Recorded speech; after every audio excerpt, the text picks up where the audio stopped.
Welcome to F online classes. तो बेटा आज हम जो है लेटर के बारे में जानेंगे कि लेटर क्या होते हैं और क्या डिफरेंस होता है। दो टाइप्स के लेटर हैं इसके अंदर जो हम देख रहे हैं।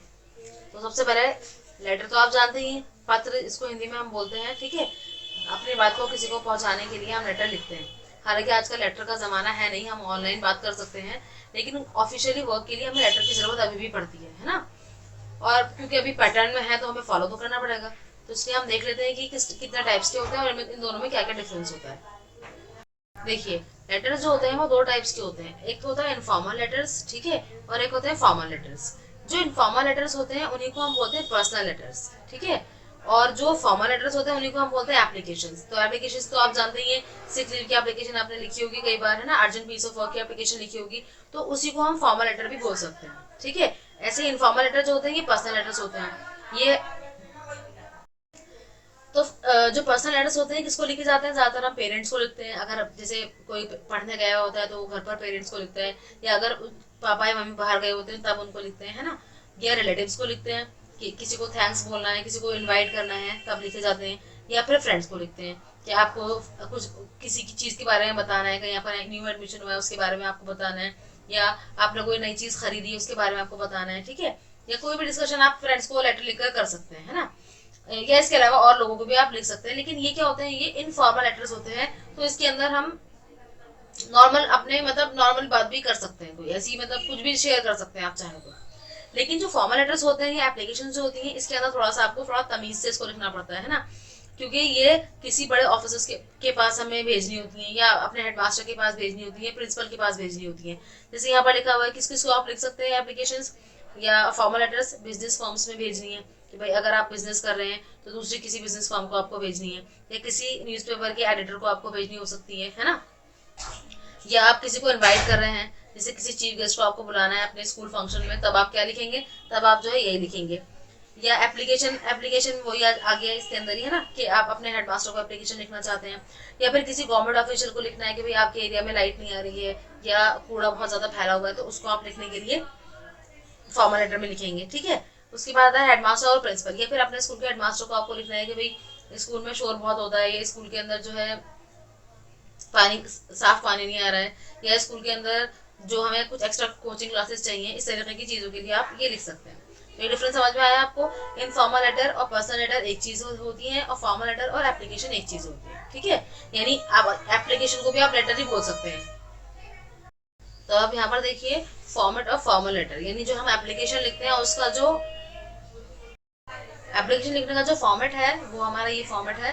सबसे पहले आप क्या लिखेंगे, राइटर्स एड्रेस या सेंडर्स एड्रेस, है ना। यानी जो एप्लीकेशन लिख रहा है उसको अपना एड्रेस लिखना पड़ेगा पहले। उसके बाद हम डेट डालेंगे, ठीक है। उसके बाद जिसको हम लेटर लिख रहे हैं, एप्लीकेशन जिसको हम लिख रहे हैं उसका एड्रेस आएगा। जैसे सपोज कि मैंने लिखा है कि एडिटर को लिखा है ना, तो the editor of Hindustan times, उसका एड्रेस आ जाएगा यहाँ पर, ठीक है।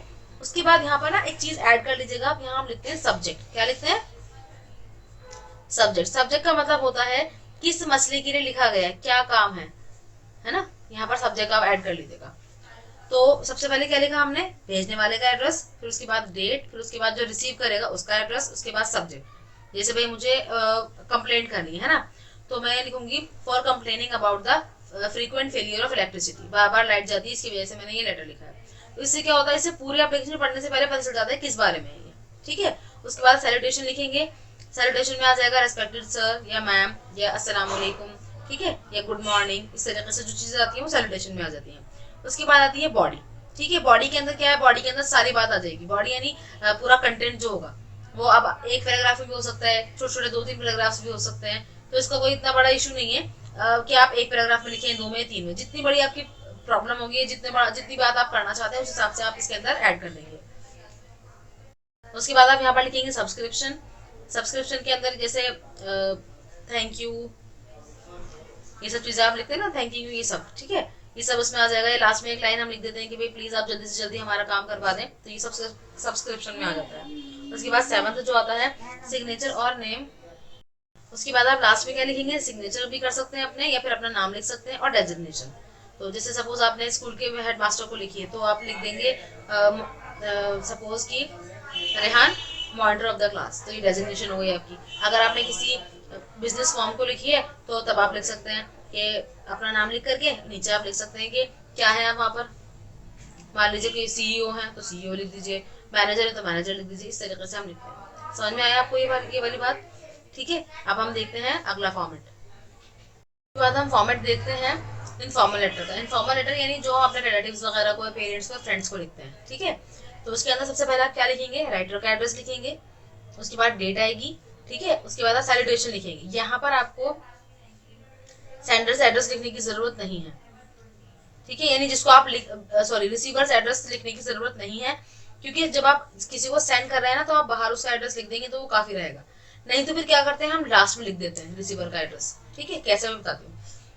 तो सैल्यूटेशन लिख दिया आपने कि डियर फादर, डियर मदर, ये डियर फ्रेंड। ठीक है, ये डायरेक्ट नाम भी लिख सकते हैं। जैसे कोई कजिन है आपका तो आप उसका डायरेक्ट डियर करके नाम लिख सकते हैं। उसके बाद फिर बॉडी आ जाएगी इसकी। अब यहाँ पर आपको सब्जेक्ट नहीं लिखना है ना। सब्जेक्ट यानी यहाँ पर आप कोई भी बात शेयर कर सकते हैं उससे, तो यहाँ पर सब्जेक्ट लिखने की आपको जरूरत नहीं है। आप डायरेक्ट बॉडी लिखिए इसकी, लेटर की बॉडी। लेटर की बॉडी के अंदर आप लिख सकते हैं कि आप इनवाइट करना चाह रहे हैं तो इनविटेशन दे सकते हैं, या आप थैंक्स बोलना चाह रहे हैं, कोई गिफ्ट उन्होंने भिजवाया तो आप थैंक्स भी दे सकते हैं, या इसके अलावा आप कुछ चीज़ शेयर करना चाह रहे हैं कि भाई आपको कोई नई चीज़ मिली है, या आप किसी नए स्कूल में गए हैं, या आपका कहीं किसी टीम में आपको ले लिया गया है, सपोज फुटबॉल टीम में ले लिया गया है ना, तो उसके लिए आप उसके बारे में आप बताने के लिए लिख सकते हैं। ठीक है, उसके बाद लास्ट में आप सब्सक्रिप्शन देंगे कि भाई अस्सलाम वालेकुम, सबको प्यार देना, इस तरीके से, शुक्रिया तुम्हारा दोस्त, और लास्ट में आपका नाम आ जाएगा, ये सिग्नेचर या नाम आ जाएगा। ठीक है, समझ में आया? तो यहाँ पर हमें क्या करना है, यहाँ पर हम ज्यादा स्टेप्स नहीं है हमारे, मतलब जो फॉर्मेट ऑफ फॉर्मल लेटर है उसमें से हमारे 2 स्टेप्स कम है इसमें। ना तो हम यहाँ सब्जेक्ट लिखेंगे और ना ही यहाँ पर हमें जो है रिसीवर का एड्रेस लिखने की जरूरत है। ठीक है, दोनों चीजों में डिफरेंस समझ में आ गया आपको? आप कंफ्यूज तो नहीं होंगे? एक बार फिर भी चेक कर लीजिए। ये देखिए, ये दोनों डिफरेंसेस है ना। राइटर्स एड्रेस इसमें भी है, इसमें भी है, डेट इसमें भी है, इसमें भी है। यहाँ पर एड्रेस ऑफ द पर्सन और फ्रॉम रिसीविंग द लेटर, यानी रिसीवर्स एड्रेस इसमें है लेकिन इसमें नहीं है। ठीक है, उसके बाद इसमें सब्जेक्ट है, इसमें नहीं है। फिर यहाँ पर सैल्यूटेशन है, यहाँ पर यहीं पर सैल्यूटेशन आ गया है ना। उसके बाद यहाँ पर बॉडी आती है, तब यहाँ बॉडी आ जाएगी इसकी भी, फिर सब्सक्रिप्शन आ जाएगा। उसके बाद लास्ट है सिग्नेचर या फिर नाम डेजिग्नेशन के साथ। ऐसे यहाँ पर सिग्नेचर या फिर नाम डेजिग्नेशन, तो यहाँ पर जरूरत है डेजिग्नेशन देने की आपको, तो यहाँ पर आप खाली अपना नाम लिख देंगे। ठीक है, तो ये हमारे दोनों टाइप के लेटर्स हो गए। आई होप आपको समझ में आया होगा। कोई सी भी टाइप का आपका लेटर आता है, पहले आप ये देखिए कि वो फॉर्मल है या इनफॉर्मल है। ठीक है, अगर फॉर्मल लेटर है तो उसका फॉर्मेट ये रहेगा, सिर्फ बॉडी में चेंज आएगा, है ना। मतलब इस देखिए, मार्क्स जो है ना हर स्टेप के हैं। लेटर जो है ऐसे से इजी है। क्यों इजी है? क्योंकि इसमें आपको कंटेंट कम लिखना है और मार्क्स आपको पूरे मिलने के चांसेस हैं, बशर्ते ये कि आपने सारे स्टेप्स प्रॉपर्ली लिखे हों। अब आप यहाँ पर ऐसे मत करिएगा कि आप पहले लिखिए राइटर्स एड्रेस फिर एड्रेस लिखें, डायरेक्ट एड्रेस लिखिएगा राइटर का, है ना। ऐसे डेट लिखने के लिए पहले आप डेट नहीं लिखेंगे, आप डायरेक्ट डेट डालेंगे। जैसे आज क्या डेट है, कोई भी डेट है, सपोज मान लीजिए कि आज 25 मई है, तो 25 मई 2021, है ना। तो इस तरीके से डेट डालिएगा डायरेक्ट। उसके बाद सैल्यूटेशन के अंदर आप पहले हेडिंग मत बनाइएगा, इसकी हेडिंग नहीं बनेगी, आप डायरेक्ट लिखिए डियर फादर, है ना। बॉडी के अंदर भी हेडिंग नहीं, किसी में भी आपको हेडिंग नहीं बनानी है ना। अब जैसे यहाँ पर आप नेम लिखेंगे तो नेम की भी हेडिंग मत बनाइएगा, डायरेक्ट नाम लिखिएगा अपना। ऐसे यहाँ पर अगर आप स्कूल में लिख रहे हैं, स्कूल के मतलब हेडमास्टर को लिख रहे हैं, तब भी आप ये मत लिखिए नेम, क्लास, रोल नंबर, नहीं, डायरेक्ट नाम लिखिए, क्लास डालिए, रोल नंबर डालिए। ठीक है ना, हेडिंग मत बनाइएगा उसकी। समझ आया आपको? अब हम एक एग्जाम्पल देख लेते हैं। अभी फॉर्मेट समझा है तो अब देखिए जरा, एक एग्जाम्पल है ये। इसमें आपको क्या करना है, write an application to your headmaster for arranging coaching classes. तो आपको स्कूल में कोचिंग क्लासेस मतलब थोड़ा एक्स्ट्रा टाइम चाहते हैं आप, है ना। इसका मतलब ये है कोचिंग क्लासेस अरेंज करवानी है आपको स्कूल में, तो तब आप क्या किस तरह लिखेंगे, ये है ये। ठीक है ना, तो देखिए जरा, सबसे पहले क्या आएगा आपका, यहाँ पर the headmaster new moon school Jafrabad Delhi 53।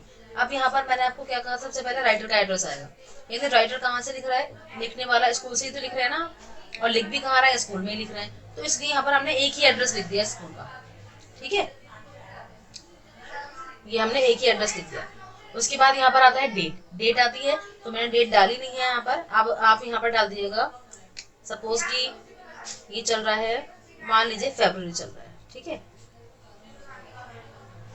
फरवरी, और फरवरी की है 4, है ना। February 4, 2021, इस तरह इसकी डेट डाल देंगे आप। ठीक है, उसके बाद हम सब्जेक्ट लिखेंगे। आपसे मैंने बताया था सब्जेक्ट में क्या है, for arranging coaching classes, coaching classes arrange करवाने के लिए ये एप्लीकेशन लिखी है आपने। उसके बाद सैल्यूटेशन आ जाएगी, रेस्पेक्टेड सर। उसके बाद जब स्टार्ट करेंगे वो होगी letter of the body, sorry body of the letter. ठीक है, तो बॉडी में आप क्या लिखेंगे, with due respect we are the students of class. अब जिस भी क्लास में आप हैं, तो अब हो सकता है कि आप 6 में तो आप 6 लिख दीजिए, 7 में तो 7 लिख दीजिए, 8 है तो 8 लिख दीजिए, है ना। तो कह रहे हैं कि विद ड्यू रिस्पेक्ट, बहुत ही एहतराम के साथ हम ये कहना चाहते हैं कि हम स्टूडेंट्स हैं कौन सी क्लास के, कौन सी भी आप क्लास में है। We beg to say that our exams are coming closer. कह रहे हैं कि हम ये कहते हैं कि हमारे जो एग्जाम्स हैं वो बहुत करीब हैं। And our English syllabus is still not completed, और हमारा जो इंग्लिश का सिलेबस है वो अभी तक कंप्लीट नहीं हुआ है। And the lessons that are coming in exam, कह रहे हैं और जो लेसन जो एग्जाम में आ रहे हैं, needs more effort and time, उनको और ज़्यादा मेहनत चाहिए और वक्त भी चाहिए उन लेसन को तैयार करने के लिए। As they are quite tough, और वो क्योंकि वो बहुत टफ हैं। वी रिक्वेस्ट यू, हम आपसे रिक्वेस्ट करते हैं to arrange some special coaching classes in English, कि आप कुछ स्पेशल कोचिंग क्लासेस जो है वो इंग्लिश की अरेंज कर दें हमारे लिए।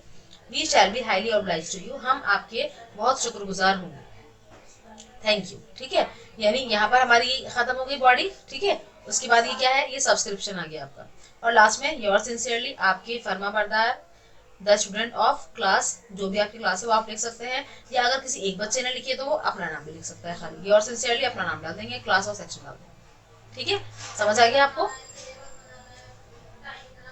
ठीक है, पैराग्राफ करेंगे। ठीक है, तो पैराग्राफ मैंने लिया है एनवायरनमेंट। एनवायरनमेंट तो आप जानते हैं, आप ईबीएस में पढ़ते आ रहे हैं, लेकिन थोड़ा सा और एलाबोरेट करके देख लेते हैं इसके बारे में।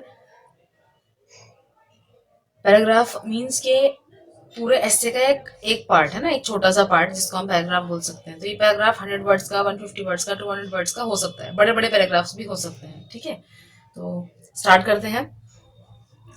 The surroundings in which life exist on earth are called the environment. कह रहे हैं कि वो सराउंडिंग मतलब वो आसपास का है ऐसा माहौल जिसके अंदर जिंदगी मुमकिन है, जिंदगी एग्जिस्ट करती है अर्थ पर, उसको हम क्या बोलते हैं, एनवायरनमेंट बोलते हैं। क्या बोलते हैं, एनवायरनमेंट।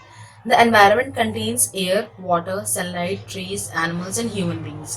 कह रहे हैं एनवायरनमेंट के अंदर क्या क्या चीजें आती हैं, हवा, पानी, सूरज की रोशनी, पेड़, जानवर और इंसान। ठीक है, they are the living and non living creatures on the earth. आप कह रहे हैं ये जो हमने अभी ऊपर पढ़े ना, ये क्या है, ये लिविंग भी, इनमें से कुछ लिविंग है और कुछ नॉन लिविंग है। अब कौन कौन सा लिविंग है, the trees, human beings and animals are living. कह रहे हैं पेड़ पौधे, इंसान और जानवर जो है वो किस में आते हैं, लिविंग में आते हैं। And the sun, water and air are non living organisms. कह रहे हैं कि सन है मतलब सूरज या उसकी रोशनी, पानी और हवा जो है ये क्या है, नॉन लिविंग ऑर्गेनिजम्स में आते हैं। That are crucial for man survival. लेकिन ये सभी जो हैं, यानी ये जो नॉन लिविंग भी हैं, अगर लिविंग नहीं भी हैं ये, उसके बावजूद भी ये बहुत ज्यादा क्रूशियल है हमारे सर्वाइवल के लिए। यानी अगर हवा नहीं होगी तो हम सांस कहाँ से लेंगे, नहीं ले सकते सांस हम, है ना। तो ना हम सांस ले पाएंगे और ना ही पेड़ पौधे ग्रो कर पाएंगे। और दूसरी बात कि अगर पानी नहीं होगा तो हम क्या पियेंगे, है ना। सूरज की रोशनी नहीं होगी तो किस तरह हमारी लाइफ पॉसिबल होगी। तो ये सभी जो है हमारी लाइफ के लिए बहुत क्रूशियल है। क्रूशियल मतलब बहुत ही जरूरी, बहुत महत्वपूर्ण है। Every creature is a natural resource for each other. कह रहे हैं हर क्रिएचर जो है वो एक दूसरे के लिए एक नेचुरल रिसोर्स है। हम जो है वो एनिमल्स के लिए नेचुरल रिसोर्स है, एनिमल्स हमारे लिए नेचुरल रिसोर्स है ना। जैसे हमारे लिए पेड़ पौधे भी नेचुरल रिसोर्स है, इसलिए हम एक दूसरे के लिए, एक दूसरे पर डिपेंडेंट है और एक दूसरे के लिए नेचुरल रिसोर्स माने जाते हैं। Life on Earth would not be able to exist in the absence of any one of these natural resources. कह रहे हैं कि अर्थ पर जिंदगी जो है इनमें से किसी भी एक नेचुरल रिसोर्स की कमी में पॉसिबल नहीं है। यानी अगर कोई भी एक चीज इसमें से कम होगी तो हमारी जो लाइफ है अर्थ पर वो पॉसिबल नहीं हो पाएगी। However, the environment has components of the atmosphere, hydrosphere and lithosphere that influence the life of living beings. कह रहे हैं और इसके अलावा जो हमारा एनवायरनमेंट है उसके और भी कुछ कंपोनेंट्स हैं जो कि हमारी लाइफ को प्रभावित करते हैं, यानी इफेक्ट करते हैं। जैसे एटमॉस्फेयर है, हाइड्रोस्फेयर है और लिथोस्फेयर है।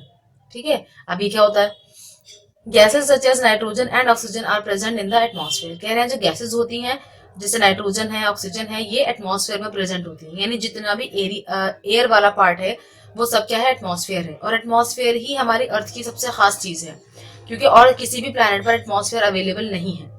तो हमें जो बाहर की अल्ट्रावायलेट रेज से या फिर आने वाले एस्ट्रॉइड्स और मीटियोराइड से जो हमें सेफ रखता है वो हमें हमारा एटमॉस्फेयर ही सेफ रखता है। ठीक है।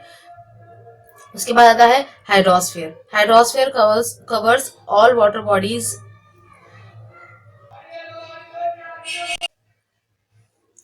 और हाइड्रोस्फीयर जो है उसके अंदर सभी वाटर बॉडीज आती हैं। वाटर बॉडीज यानी जितने भी समंदर हैं, मतलब सागर, महासागर, नदियां, ठीक है, छोटी और बड़ी सभी नदियां, वो सब किसमें हम मानते हैं किसके अंडर है, वो हाइड्रोस्फीयर के अंदर आती हैं। ठीक है। उसके बाद आता है lithosphere. Lithosphere contains the outer part of the earth.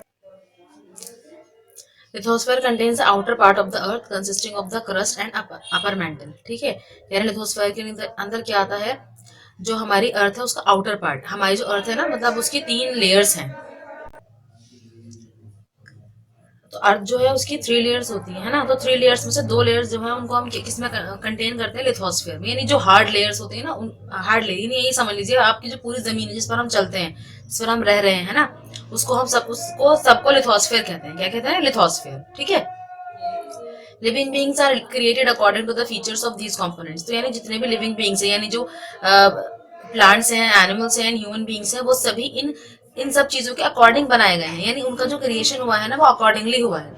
जैसे आप ट्रीज का एग्जाम्पल्स लीजिए, ट्रीज के एग्जांपल्स हम लेकर देखते हैं जरा। तो जहां पर जब पहाड़ी एरिया में ट्रीज होते हैं वो कॉनिकल शेप में होते हैं, है ना, यानी कोन की शेप में होते हैं, क्योंकि वहां पर बर्फ गिरती है, तो वो बर्फ गिरती है तो उन पर गिरकर वो सीधे फिसल कर नीचे गिर जाती है ना। नहीं तो अगर वो वैसे हो जैसे हमारे एरियाज में होते हैं, यानी भरे भरे पेड़ जो होते हैं गोल गोल से देखने में लगते हैं, तो उन पर वो बर्फ वहीं पर रुक जाएगी और फिर इस तरह जो है वो ट्री सर्वाइव नहीं कर पाएंगे।